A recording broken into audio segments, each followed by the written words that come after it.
Bathroom tiles, floor tiles ഒക്കെ വളരെ എളുപ്പത്തിൽ ക്ലീൻ ചെയ്യാൻ പറ്റുന്ന ഒരു ഇലക്ട്രിക് ക്ലീനിങ് ബ്രഷാണ് ഇന്ന് കണ്ണാന്തളി വഴി പരിചയപ്പെടുത്തുന്നത്.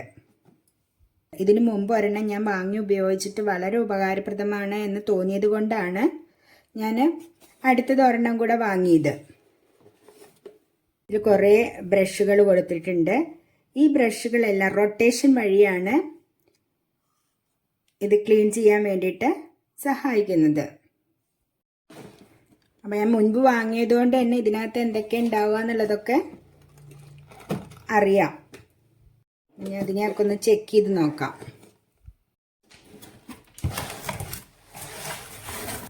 ആദ്യം വാങ്ങിയ ബോക്സിൽ ഉണ്ടായിരുന്ന പോലെ തന്നെയാണ് എല്ലാ സാധനങ്ങളും, എല്ലാത്തരം ബ്രഷുകളും ഇതിനകത്ത് കാണാനുണ്ട്. ഇതൊക്കെ പലതരത്തിൽ ഓരോ പർപ്പസിന് ഓരോ ഭാഗങ്ങളും ക്ലീൻ ചെയ്യാൻ വേണ്ടിയിട്ടുള്ള ബ്രഷുകളുണ്ട്. ഇതൊക്കെ എങ്ങനെയാണ് ഇതിനകത്ത് ഘടിപ്പിക്കുന്നത്, അതുപോലെ തന്നെ ഇതിൻ്റെ പാർട്സ്, അതൊക്കെ ഒന്നുകൂടി വിശദമായിട്ട് പരിചയപ്പെടുത്താം. ഇതിലൊരു ഹാൻഡിലുണ്ട്. അതാണ് ഇപ്പോൾ നമുക്ക് ആദ്യം കിട്ടിയത് കേട്ടോ. ഇപ്പോൾ 2 ഉണ്ട്. അപ്പോൾ നമുക്ക് ആ ലെങ്ത്ത് കൂടിയിട്ട് അഡ്ജസ്റ്റ് ചെയ്യാം. എത്ര ഹൈറ്റിലുള്ള ഉയരമുള്ള ഭാഗങ്ങളൊക്കെ നമുക്ക് കുനിഞ്ഞിരുന്ന് ചെയ്യാതെ തന്നെ ക്ലീൻ ചെയ്യാൻ വേണ്ടിയിട്ടുള്ളതാണ് ഈ ഹാൻഡിൽ. ഇതാണ് എൻ്റെ മോട്ടോർ യൂണിറ്റ്. ഈ മോട്ടോർ യൂണിറ്റിലേക്ക് ബ്രഷ് ഹെഡുകൾ പല സൈസിൽ നമുക്കിപ്പോൾ കോർണറിലേക്ക് വേണമെങ്കിൽ ആ രീതിയിൽ അതിന് പറ്റുന്ന ബ്രഷാണ്. അപ്പോൾ നമുക്ക് മൂലകളൊക്കെ, ബാത്റൂമിൻ്റെയൊക്കെ മൂലകൾ ഒക്കെ ക്ലീൻ ചെയ്യണമെങ്കിൽ അതിന് പറ്റുന്ന രീതിയിലുള്ള ബ്രഷ് ഹെഡ് തന്നിട്ടുണ്ട്. കുറച്ച് ഏരിയ കൂടുതൽ വേണമെങ്കിൽ അതിനുള്ള ബ്രഷ് തന്നിട്ടുണ്ട്. വേണ്ടോ, ഇങ്ങനെയുള്ള ബ്രഷ് ഹെഡുകൾ നമുക്ക് തന്നിട്ടുണ്ട്. അപ്പം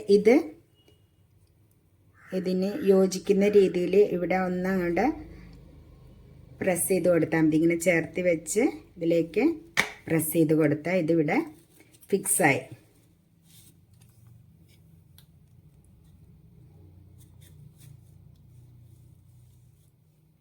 ഒരുപാട് പ്രഷറൊന്നും വേണ്ട, ബ്രിസിൽസ് ഒന്നും ആവശ്യമില്ലാതെ ക്ലീൻ ചെയ്യണമെന്നുണ്ടെങ്കിൽ നമുക്ക് ഉപയോഗിക്കാനായിട്ട് ഇതുപോലെ തുടച്ചെടുക്കാൻ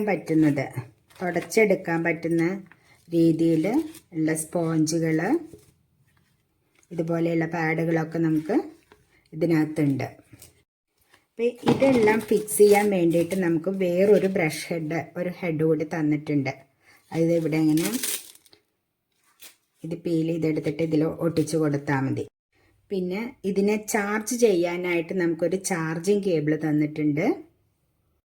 ഈ ആദ്യം കാണിച്ച ഈ എക്സ്റ്റൻഷൻ റോഡ് ഉണ്ടല്ലോ, ഈ എക്സ്റ്റൻഷൻ റോഡ് ഈ മോട്ടോർ യൂണിറ്റുമായിട്ട് ഘടിപ്പിച്ച് കഴിഞ്ഞാൽ നമുക്ക് ആവശ്യത്തിന് ലെങ്ത്ത് കിട്ടും. നമുക്ക് കുറേ ഉയരമുള്ള ഭാഗങ്ങൾ നമുക്ക് കുനിഞ്ഞിരുന്ന് ചെയ്യാതിരിക്കാൻ വേണ്ടിയിട്ടാണ് ഈ എക്സ്റ്റൻഷൻ റോഡ്.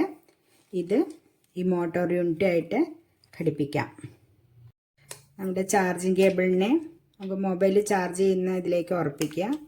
അതിനുശേഷം നമ്മുടെ ഈ മോട്ടോർ യൂണിറ്റിൽ ഇത് കുത്താനുള്ള ഒരു പോർട്ടുണ്ട്. ഈ പോർട്ടിലേക്ക് കേബിളിനെ കണക്ട് ചെയ്തിട്ട് നമുക്ക് ചാർജ് ചെയ്യാം.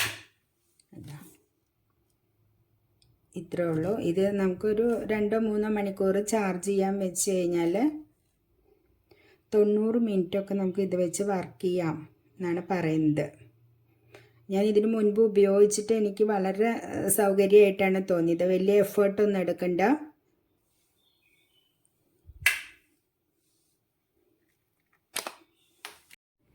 അപ്പോൾ ചാർജൊക്കെ ചെയ്ത് കഴിഞ്ഞു. ഇത് ക്ലീനിങ്ങിന് ഇപ്പോൾ തയ്യാറായിരിക്കുകയാണ് നമ്മളുടെ ഈ ബ്രഷ്. നമ്മൾ ആദ്യമേ തന്നെ ഞാൻ ഇതിൻ്റെ ഈ ബ്രഷ് ഹെഡ് ഇതിലേക്ക് ഫിക്സ് ചെയ്തിട്ടുണ്ടായിരുന്നു. ഇതിലെ ഈ ഓൺ ഓഫ് ബട്ടണിൽ പ്രസ് ചെയ്ത് കഴിഞ്ഞാൽ ഇത് കറങ്ങി ഇങ്ങനെ എവിടെയാണ് വേണ്ടെങ്കിൽ അവിടെ വെച്ച് കൊടുക്കുക.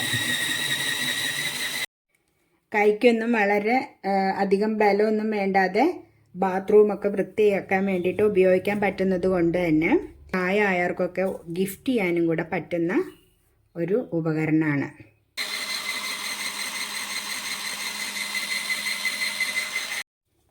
ഇത് ആമസോണിൽ നിന്നാണ് വാങ്ങിയത്.